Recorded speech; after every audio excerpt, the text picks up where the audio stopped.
अरे मोदी अमित शाह ये तो हम और हमारे दो अडानी अंबानी और क्या है इसमें। तो क्या मोदी जी के हैं दोनों है? अडानी अंबानी मोदी जी के हैं। अरे तो ट्विटर तो बता रहा और वो ना बता रहा व्हाट्सएप पे कि एक मोदी की गोदी में और एक अंबानी की उसकी अमित शाह की गोदी में। मैं बता देना चाहता हूँ एक किसान सच्चा दिल से रोया था तो किसानों में जन सैलाब आ गया और एक ढोंगी संसद में झूठा रोया था तो उत्तराखंड में मौत का सैलाब आ गया। ये है अंतर सच में और झूठ में। किसको देश की चिंता? क्यों भाई हम लोग कहीं पाकिस्तान से आए, हम देश के ना हैं। अरे हमने उसे जिता के संसद में बैठाया और उसने हमें सड़क पे पहुंचाया। क्यों श्रद्धांजलि अगर किसी को देनी है तो किन से पूछ के देख रहे हो श्रद्धांजलि? मतलब उससे पूछ के दे श्रद्धांजलि भी देनी तो है। तो ये तो पूरे देश का अपमान है जो मोदी ने करा है। भाई मैं प्रधानमंत्री हूँ, गृह मंत्री हूँ, तब मेरे से पूछ रहे। यही तो इस देश का दुर्भाग्य है कि सवाल सरकार से करना चाहिए और आप लोग सवाल विपक्ष से करते हो। यही देश का दुर्भाग्य है।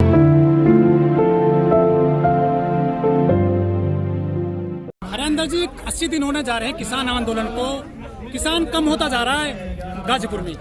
ये कम नहीं है, तुम्हें कम दिखाई दे जा जब थोड़े से ज्यादा हो जा, जब तुम परेशान हो जाओ इतना किसान आ गया इतना आ गया। रात 2 दिन के नहीं चले गए होंगे इंगे तिंगे। आप देखिए अब बढ़ जाएंगे रात को सारे। जब गिद्दड़ के दिन ओले आवे ना वो गांव की तरफ को भगे।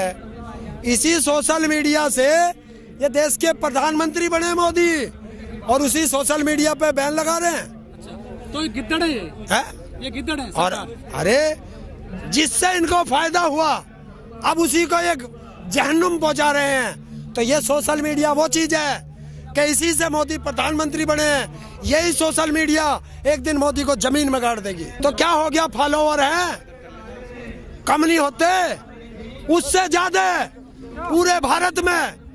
एक वो थे राजीव गांधी, उससे ज्यादा सीट तो नहीं लाया कोई, वो भी चले गए थे, वो भी हारे थे।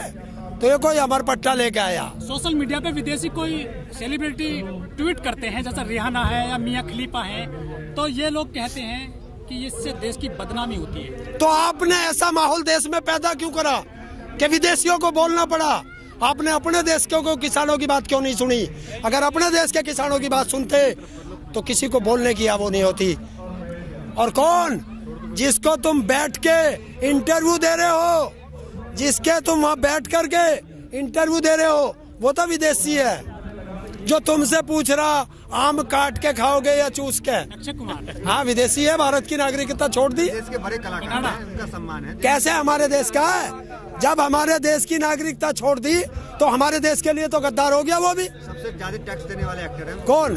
अक्षय कुमार। टैक्स? तो टैक्स तो वो भी दे, वही जीबी रोड वाले। देशभक्त भी तो है वो। बाबा रामदेव है? बाबा रामदेव वो तो चोर है, वो कहाँ दे टैक्स? वो तो लाला रामदेव है। तो क्या करेंगे, पैसा कमा के देश के लिए कमा रहे हैं। कहाँ कमा रहा? एक कपड़े में रहते नंगे रहते हैं। एक कपड़े में रहते बाबा रामदेव। नंगे तो भिखारी भी रहे। कौन सी सेवा में लगाया? चैरिटी देते हैं। किसे दिया चैरिटी? किसे दिया चैरिटी बताओ ना। कहाँ करी चैरिटी? क्या करा भारत सरकार को?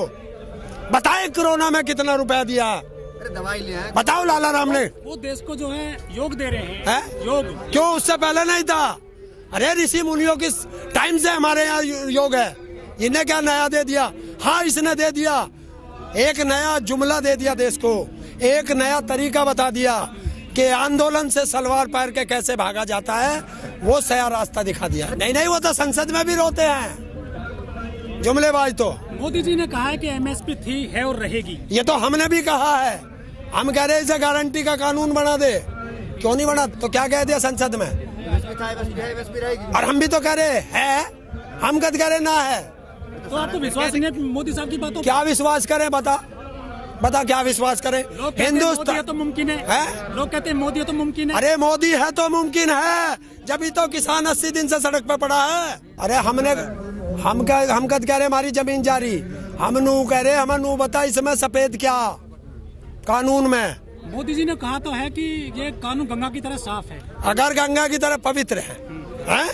अगर ये कानून गंगा की तरह पवित्र है तो बताएं मोदी जी कि इसमें नो संशोधन की आवश्यकता क्या है। अगर पवित्र है, पवित्र चीज में संशोधन नहीं होता। वो तो किसानों के दबाव में कर रहे हैं ना संशोधन, किसानों के दबाव में। तुम तो अरे देखियो, पत्रकार की बात सुन लो। अभी तो कह रहा है कि मोदी किसी के दबाव में नहीं आता, और अब कह रहा किसानों के दबाव में।